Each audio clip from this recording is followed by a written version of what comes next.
మంత్రులు morning flight దిగిన తర్వాత 1.5 అవర్లోనే ప్రోగ్రామ్ స్టార్ట్ అయినాయి. వాళ్ళు ఎవరు అక్కడ రిలాక్స్ అవ్వడానికో ఇంకో రకంగా కాదు. చాలా మంత్రుల ఫీడ్బ్యాక్ కూడా వాళ్ళందరూ కూడా క్యాబినెట్లో ఇవాళ ముఖ్యమంత్రి గారు చెప్పారు, వెళ్లే ముందు కూడా చెప్పారు. ఆల్రెడీ కొద్దిమంది మంత్రులు నోట్ కూడా రెడీ చేశారు. ఆ పర్యటనలో వాళ్ళ ఇంట్రెస్టింగ్ అనిపించిన అంశాలు, వాళ్ళు నేర్చుకున్నటువంటిదో ఇంప్లిమెంటబుల్ ఐటమ్స్ ఇండివిజువల్గా ఒక్కో మంత్రి ఒక్కో రిపోర్ట్ ఇవ్వడం జరుగుతుంది. కంబైన్డ్గా అందరూ కలిసి కూడా ఒక రిపోర్ట్ ఇవ్వడం జరుగుతుంది. ఆల్రెడీ ఒకరిద్దరు మంత్రులు అయితే వాళ్ళ రిపోర్ట్ని కూడా రెడీ చేసేసారు. ఇవాళ బేసిక్ డ్రాఫ్ట్ రెడీ చేయడం జరిగింది. ఈ రాష్ట్ర లేదు, అది డిఫరెంట్ ప్రోగ్రామ్. గవర్నమెంట్కి ప్రభుత్వానికి మంత్రులు ఒక పర్యటనకి వెళ్ళారు అని అంటే దానివల్ల what is the benefit to the state, what is the new learning అనేటువంటిది మనం చూస్తాం. సో ఒకరిద్దరు మంత్రులు ఆల్రెడీ రెడీ చేశారు, మిగిలిన వాళ్ళు కూడా రిపోర్ట్స్ ఇవ్వడం జరుగుతుంది. ప్రతిపక్షం అనేటువంటిది ఎంత తక్కువ మాట్లాడితే అంత బెటర్. మనకి రాష్ట్రంలో వాళ్ళకి తమ గురించి ఆలోచన తప్ప సమాజం గురించి, ప్రజల అభివృద్ధి గురించి వాళ్ళకి ఏ రోజు మాట్లాడేటువంటి పరిస్థితి లేదు. పరిశ్రమల గురించి మాట్లాడరు, పరిశ్రమల్ని తరిమేస్తారు.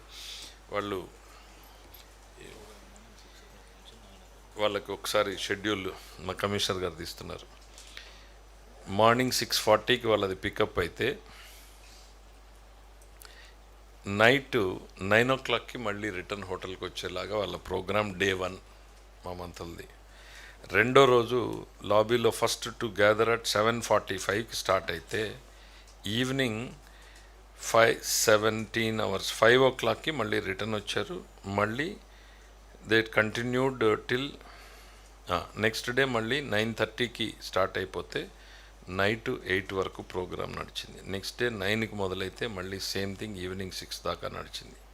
ఇక్కడ కూడా మీరు వీడియోలు కూడా చూస్తూ ఉన్నట్టారు కదా, స్కూల్లో పిల్లలు కూర్చుని వాళ్ళు ఇచ్చే ప్రజెంటేషన్లు. ఇట్ వాజ్ జనరల్గా అడిగితే మంత్రులు చాలామంది చెప్పింది first 5 days was very interesting and చాలా లెర్నింగ్స్ ఉన్నాయి అనేటువంటిది. సో ప్రతిపక్షం గురించి జగన్మోహన్ రెడ్డి గారు ఏదైనా మాట్లాడితే విధ్వంసం గురించి ట్రైనింగ్ ఎవరన్నా ఇస్తాడు, అల్ఖైదా ఇస్తుంది అని అంటే అక్కడ పోయి ట్రైనింగ్ ఇస్తాడు ఆయన, లేకపోతే అది ఎక్కడ మెక్సికోలో అని ఎవరినో చూసాం కదా సార్. సో అట్లాంటి వాళ్ళ దగ్గర ట్రైనింగ్ పంపిస్తాడు. చంద్రబాబు గారికి ఆయనకి తేడా అదే. జగన్మోహన్ రెడ్డి గారు పంపించాల్సి వస్తే ఆయన అల్ఖైదా దగ్గరకో ఇంకెక్కడికో పంపిస్తాడు. చంద్రబాబు గారు పంపిస్తే సింగపూర్ పంపిస్తాడు. ఇంకా డెవలప్మెంట్ ఎక్కడ జరుగుతుంటే, ఎక్కడ డెవలప్మెంట్ ఉన్నా అక్కడ నేర్చుకునే ప్రయత్నం తెలుగుదేశం పార్టీ చేస్తుంటుంది. నారాయణ గారు తన మీద చాలా డీటెయిల్డ్గా ఇప్పటికి ఇచ్చారు. మళ్ళీ కూడా ఇవ్వడానికి గవర్నమెంట్ రెడీగా ఉంది. We have compared with in the country, out side the world, everywhere. మనం ఇస్తున్నటువంటి క్వాలిటీ ఆఫ్ కన్స్ట్రక్షన్కి, ప్రైజెస్కి ఎక్కడా కూడా మనం ₹1 తక్కువగా ఉన్నాం, ఎక్కువ లేము అనేటువంటిది వీఆర్ వెరీ వెరీ క్లియర్. మీకు చాలా డీటెయిల్డ్గా పాయింట్ బై పాయింట్ మా మున్సిపల్ అడ్మినిస్ట్రేషన్ మినిస్టర్ ఇచ్చారు. వాళ్ళు ఎవరన్నా ఇంట్రెస్ట్గా ఉన్నారంటే మళ్ళీ ఇంకా డీటెయిల్డ్గా కూడా మరీ ఒక్కసారి మా మంత్రి గారి చేత మేము ప్రెస్ మీట్ పెట్టిస్తాం.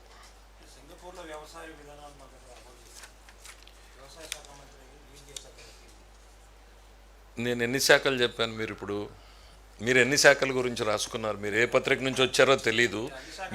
అది కూడా అంతే. Cabinet is a combined responsibility. The basic constitution framework తెలిసిన వాళ్ళు ఎవ్వరు కూడా ఈ ప్రశ్న వాళ్ళకు ఉత్పన్నం కాకూడదు. It's a combined responsibility. Learning మీరు నేర్చుకున్నటువంటిది, సైన్స్ నేర్చుకుంటే మీరు డాక్టర్ అయ్యారా? అవ్వలేదు కదా. So it is a learning.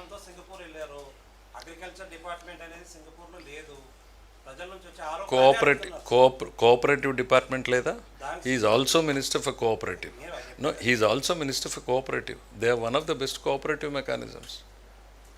So kindly no, మీరు వాళ్ళు అడిగినట్టుగా అడిగితే వాళ్ళకు సమాధానం చెప్తా. అది కదా, అది రైట్. Thank you.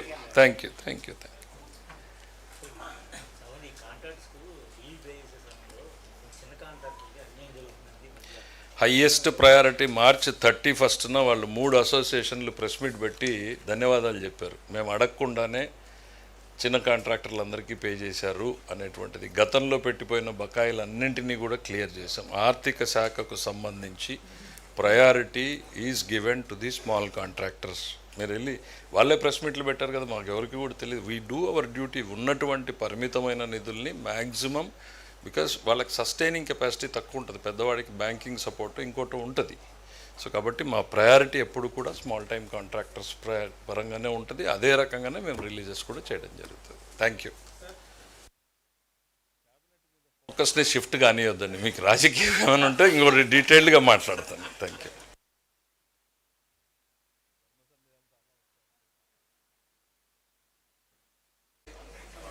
1 minute.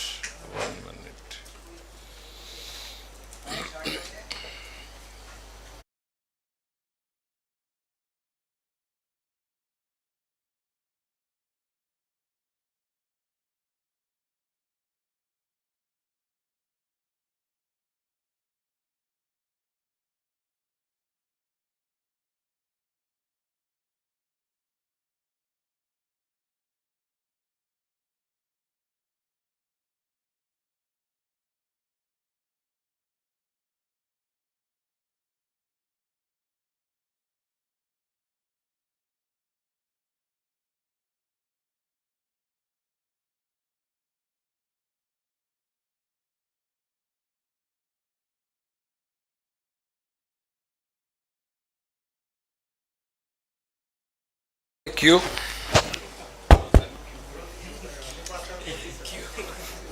నేర్చుకోకపోతే మీతో బతకలేం కదా.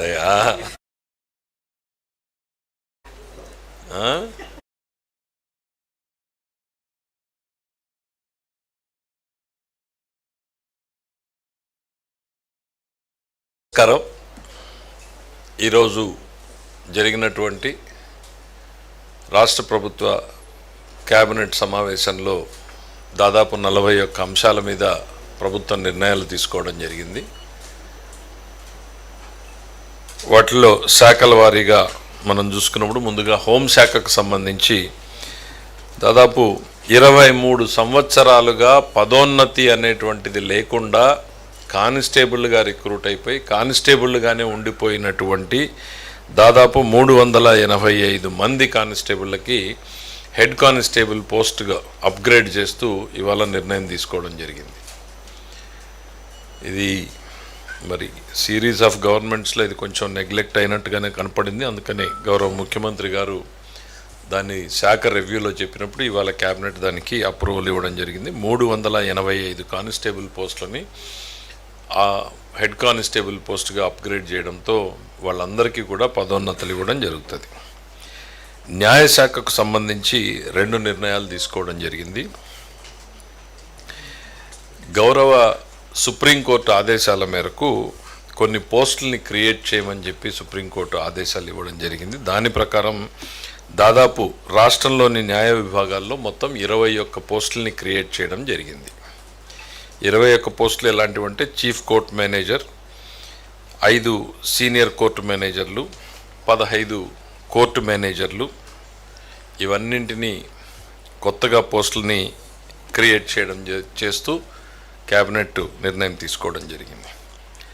దాంతోపాటు న్యూఢిల్లీలో ఏపీ భవన్లో మనకి అడ్వకేట్ ఆన్ రికార్డ్ కార్యాలయంలో ఆఫీస్ మేనేజర్ పోస్ట్ అనేటువంటిది ఒకటి కొత్తగా క్రియేట్ చేయడం జరిగింది. ఇక పంచాయతీరాజ్ గ్రామీణాభివృద్ధి శాఖకు సంబంధించి ఒక 20 పోస్టులు అన్యూటిలైజ్డ్గా ఉన్నటువంటి 20 పోస్టులని సప్రెస్ చేస్తూ నూతనంగా అవసరం ఉన్న చోట, ప్రధానంగా రీసెర్చ్ సంస్థల్లో అవసరం ఉన్న చోట 20 కొత్త పోస్టులని క్రియేట్ చేస్తూ నిర్ణయం తీసుకోవడం జరిగింది. దాని డీటెయిల్స్ కూడా మీకు ఇవ్వడం జరుగుతుంది. దెన్ ఇండస్ట్రీస్ అండ్ ఇన్ఫ్రాస్ట్రక్చర్కి సంబంధించి రామాయపట్నం పోర్టుకు సంబంధించి ఈపీసీ విధానంలో మనం గ్రీన్ఫీల్డ్ పోర్టు నిర్మాణం చేస్తున్నప్పుడు గతంలో ఇచ్చినటువంటి శాంక్షన్ల అమౌంట్లోనే విత్ ఇన్ ది లిమిట్ కొన్ని అదనంగా ఇవ్వాల్సినటువంటి పరిస్థితులు వచ్చినాయి. ఎందుకు అనంటే ఎన్విరాన్మెంటల్ ఇంపాక్ట్ అసెస్మెంట్ చేసినప్పుడు వారు కొన్ని సూచించారు. మనం ఎక్కడైతే డ్రెడ్జింగ్ చేస్తున్నామో, డ్రెడ్జింగ్ చేసిన మట్టిని ఇసుకని వేయాలనుకుంటున్నామో అక్కడికి కాకుండా అదనంగా ఇంకా కొద్దిగా దూరంగా వేయాలి ఇక్కడ 20 మీటర్లే లోతుంది సముద్రం, అక్కడికి వెళ్తే 30 మీటర్ల వరకు ఉంటుంది. సో భవిష్యత్తులో అది తిరిగి వచ్చే అవకాశం ఉండదు అని సూచించడం మూలన ఆ ఎక్స్ట్రా డిస్టెన్స్ పోవడం జరుగుతూ ఉంది. అట్లనే అక్కడ ఉన్నటువంటి సాయిల్ క్వాలిటీ కూడా డిఫరెన్స్. ఈ 2 కారణాల చేత దాదాపు అదనంగా 354 కోట్ల రూపాయల అదనపు భారం పడుతూ ఉంది. దానికి కూడా అనుమతిస్తూ తీసుకోవడం జరిగింది. అయితే టోటల్ ప్రాజెక్ట్ కాస్ట్లో మాత్రం మార్పు లేదు, అందులోనే ఈ అమౌంట్ అడ్జస్ట్ అవ్వడం జరుగుతూ ఉంది.